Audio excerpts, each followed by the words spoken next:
السلام علیکم. امید ہے آپ لوگ خیریت سے ہوں گے.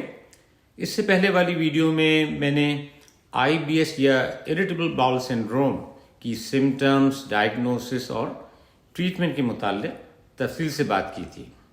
آج اس ویڈیو میں ہم پہلے بات کریں گے ان غذاؤں کے متعلق جو آئی بی ایس کے لیے بہت فائدہ مند ہیں، اور اس کے بعد ہم ان غذاؤں پر بھی روشنی ڈالیں گے جو آئی بی ایس کے لیے نقصان دہ ثابت ہوتی ہیں اور ہمیں ان سے پرہیز کرنا چاہیے.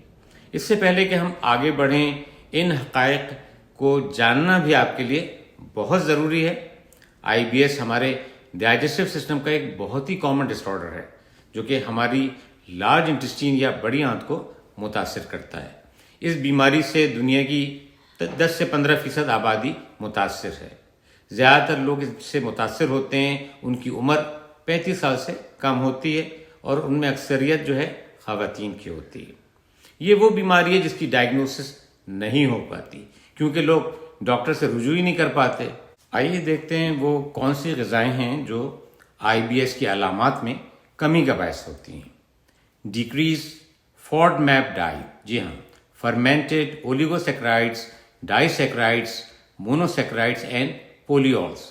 اب مختصراً یہ سمجھ لیں کہ فوڈ میپس وہ کاربوہائیڈریٹ ہیں جو کہ آئی بی ایس کی علامات میں اضافہ کرتے ہیں. اسی لیے ڈیکریز فوڈ میپ ڈائٹ ایک ایسی اپروچ ہے جس کے ذریعے ہم اس کی علامات کی شدت میں کمی لا سکتے ہیں. ڈیکریز فوڈ میپ فروٹس کون سے ہیں؟ ان میں کیلا، پپیتا، انناس، لیمن، اورنجز، انگور، ایووکاڈو، کیوی، اسٹرابیریز، بلو بیریز اور رسبیری شامل ہیں. ڈیکریز فوڈ میپ ویجیٹیبلز، جی ہاں، ان میں گوبھی، گاجر، پالک، آلو، ٹماٹر، مولی، بروکلی، لیٹس اور زوکینی شامل ہیں. اب میٹ کو دیکھتے ہیں. میٹ میں مرغی اور مچھلی شامل ہیں. اس کے بعد نٹس میں بادام اور اخروٹ بہت اچھے ہیں. اس کے بعد اوٹ ملک، ایلمنڈ ملک بہت اچھے ہیں. سیڈس میں چیا فلیکس، پمکن اور سن فلاور سیڈس شامل ہیں. ٹیومرک. اب بات کرتے ہیں ہلدی کے بارے میں جس کے بہت سارے فائدوں کے متعلق آپ نے بہت اچھی طرح سے پہلے بھی سنا ہوگا اور سنتے رہتے ہیں. آئی بی ایس میں ہلدی اپنی اینٹی انفلیمیٹری خاصیت کے باعث بڑا رول ادا کرتی ہے.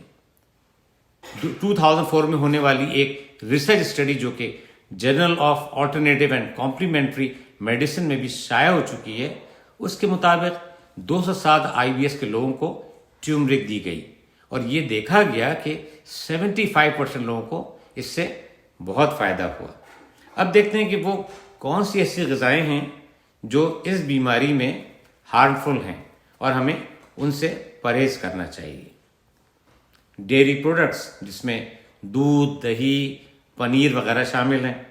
گلوٹن فری ڈائٹ، جی ہاں، یہ عام طور پہ ان لوگوں کو دی جاتی ہے جن کو سیلیاک ڈیزیز ہوتی ہے. ریسرچ نے ثابت کیا ہے کہ جب آئی بی ایس کے مریضوں کو 6 ہفتے تک یہ ڈائٹ دی گئی تو ان کی علامات میں بہت بہتری دکھائی دی. اس کے بعد ہے فیٹ فری ڈائٹ، کیونکہ فیٹ اس کی علامات میں شدت پیدا کرتا ہے تو فیٹ فری ڈائٹ فائدہ کرتی ہے. اس کے بعد اسپائسی، جی اسپائسز کو کم رکھیں. کیفینیٹڈ ڈرنک جو ہیں، چائے اور کافی وغیرہ کا جو استعمال ہے ان کو بھی چاہیے آپ کہ ان کو کم رکھیں. کاربونیٹڈ ڈرنکس بھی جو ہیں وہ بھی علامات میں شدت پیدا کرتے ہیں تو آپ کو چاہیے کہ ان کو بھی اوائڈ کریں. اب آپ اچھی طرح جان چکے ہیں کہ کون سی غذائیں اچھی ہیں اور کن غذاؤں سے آپ کو پرہیز کرنا چاہیے. امید ہے آپ لوگوں کو یہ ویڈیو پسند آئی ہوگی اور اس نے آپ کی معلومات میں بھی اضافہ کیا ہوگا. آپ سے ایک چھوٹی سی گزارش ہے کہ اس ویڈیو کو جو کہ بہت محنت سے بنائی گئی ہے اپنی فیملی اور فرینڈ کے ساتھ ضرور شیئر کریں تاکہ یہ اہم معلومات ان تک بھی پہنچ سکیں. اب اجازت دیں، اپنی صحت کا بہت خیال رکھیں. انشاءاللہ اگلی ویڈیو میں پھر ملاقات ہوگی کسی نئے ٹاپک کے ساتھ. خدا حافظ.